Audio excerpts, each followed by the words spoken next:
Hi കൂട്ടുകാരെ, ഞാൻ സുഹറ അധവനാട്. എൻ്റെ ഒരു ചെറിയൊരു ഫാമാണിത്. ഇതിൽ ഞാൻ കോഴി വളർത്തുന്നുണ്ട്.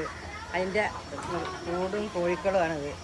ഞാൻ എൻ്റെ ചാനലിലേക്ക് ആദ്യമായി നിങ്ങളെല്ലാവരെയും സ്വാഗതം ചെയ്യുന്നു. ഞാൻ എൻ്റെ കോഴിൻ്റെ കൂട് ഞാൻ 20 വർഷമായിട്ട് കോഴി വളർത്തുന്നത് നാടൻ കോഴികളാണ്. എൻ്റെ ഫാമാണിത്. എൻ്റെ ഫാമിൽ ചെറിയ ചെറിയ കൂടുകളുണ്ട്.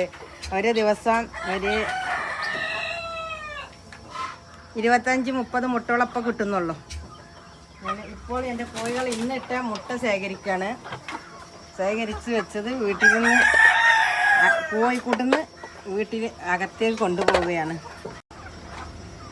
എല്ലാവരും നാടൻ കോഴിയും നാടൻ മുട്ടയും വേണമെങ്കിൽ എൻ്റെ ഈ നമ്പറിൽ ബന്ധപ്പെടുക.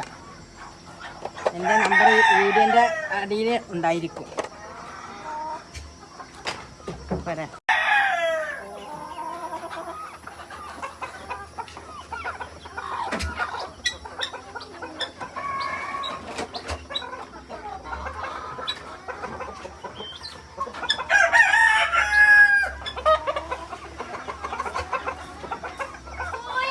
ഞാനിന്ന് എൻ്റെ കോഴികൾക്ക് രാവിലത്തെ വൈകുന്നേരത്തെ ഫുഡ് കൊടുക്കുകയാണ്.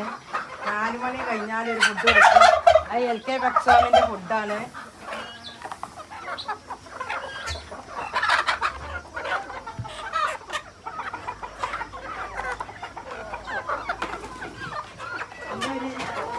എൻ്റെ ഒരു കുഞ്ഞ വരുമാന മാർഗ്ഗമാണ്. ഞാൻ 20 വർഷമായി കോഴി വളർത്താൻ തുടങ്ങിയിട്ട്. ഞാൻ സുഖമില്ലാതായപ്പോഴാണ് കോഴി വളർത്തുന്നതൊക്കെ നിന്നത്. ആദ്യം കുറഞ്ഞ കോഴിക്കളുണ്ടായിരുന്നുള്ളൂ. ഇപ്പോൾ എനിക്ക് ഒരു 350ഓളം കോഴിയുണ്ട്.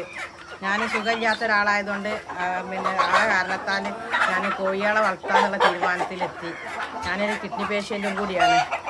അത് കാരണം ആ രോഗത്തിനെ പറ്റി അറിയാതിരിക്കാനും രോഗത്തിൽ നിന്നുള്ള ടെൻഷൻ മാറി കിട്ടാനും വേണ്ടിയിട്ടാണ് ഞാൻ ഈ കോഴി കർഷകയിലേക്ക് നീങ്ങിയത്. അപ്പം നാടൻ കോഴികളാണ് എൻ്റെ അടുത്തുള്ളത്.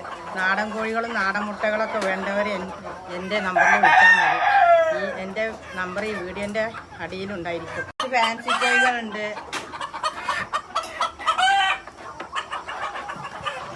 ഈ കൂട്ടിലൊരു വികലാംഗ കോഴി ഉണ്ട്. ഇതിന് ഞാൻ വികലാംഗ കോഴിനെ വളർത്തുന്നുണ്ട്. ഒരു കുഞ്ഞായിരിക്കുമ്പോൾ തന്നെ ഒരു വികലാംഗയാണ്. കാല് വളഞ്ഞുകൊണ്ടുള്ള കോഴിയാണ്. അപ്പോൾ നടക്കാനൊന്നും കഴിയില്ല. അതിനെ സെപ്പറേറ്റ് ആയിട്ട് ഒരു കൂട്ടിലിട്ട് വളർത്തുകയാണ്. ഇപ്പോൾ 6 മാസമായി. മുട്ട ഇട്ടു. അപ്പോൾ അങ്ങനെ ഒറ്റക്കൊരു VIP ആയിട്ടൊരു കൂട്ടിൽ നിന്ന് ഭക്ഷണം കഴിച്ച് ജീവിക്കണം. വെള്ളവും ഭക്ഷണവും ഇതിൽ കൊടുക്കും. വേറെ കോഴികളെ ആ കൂട്ടിൽ കയറാനായിട്ടില്ല. പിന്നെ എൻ്റെ അടുത്ത് കുറച്ച് താറാവ് പ്ലെയിൻഡക്കുകളുണ്ട്, ടർക്കി ഉണ്ട്, ഗിനി ഉണ്ട്. അങ്ങനെ പല ഇനം കോഴികളുണ്ട്.